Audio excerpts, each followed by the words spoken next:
Welcome to Chapter 9 of the Washington State Beekeepers Association Apprentice Beekeeping course, where we will look at forage. Honeybees will always elect to go to the flowers that produces the best nectar, that which is high in glucose. They will travel up to 3 miles for a good nectar source and have been known to go 5 if necessary.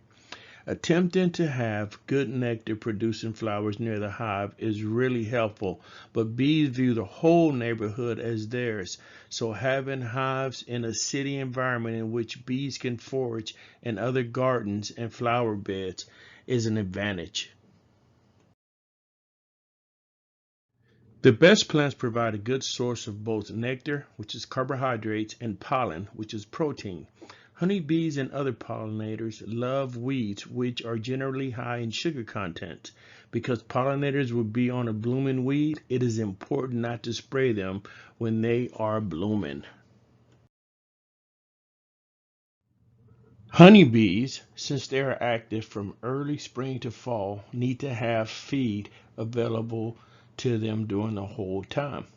Some of the first plants that the honeybees use is the pussy willow, early blooming maple trees, as well as alder and filbert trees. The pollen from the pussy willow, alder, and filbert trees help with building brood, and early blooming maple provides nectar.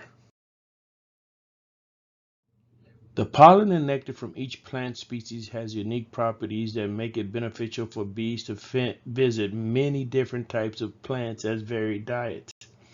Having a mixture of flowering plants, shrubs, and trees also provide a biodiversity supportive of pollinators.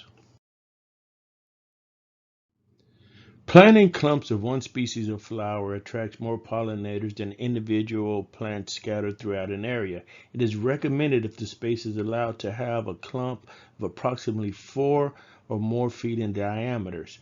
Native pollinators benefit from many of the same plants as honeybees, but plant native plants if you want to encourage native bees. They are more likely to attract native pollinators than non-native plants. Favorite colors for attracting bees are blue, purple, violet, white, and yellow. Some recommendations are some of the flowers recommended for Washington State by the Oregon State University Extension includes lavender, rhododendrons, blue blossom, ocean spray, serviceberry, Russian sage, red flower and currants, zinnias, sunflowers, salix, catmints, and milkweed. Let's take a look at weeds. Weeds are frequently favorites of pollinators, the dandelion being a prime example. Besides nectar, the pollen produced is valuable to the honeybees for raising brood in the spring. Allowing dandelion provides excellent forage for all kinds of pollinators. Blue weed is another favorite weed.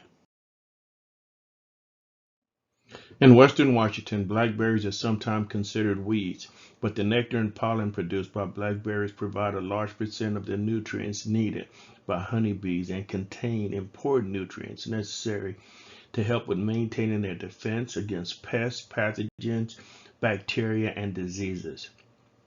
They are also the primary honey source for beekeepers in most west side areas. While blackberries are considered a Class C noxious weed, control is managed at the local level, and a recommendation is to cut back instead of removing it completely. This concludes Chapter 9 of the Washington State Beekeepers Association Apprentice course. Please complete all assigned reading and videos for this chapter, as well as joining me for a 1-hour chapter review at the appointed date and time.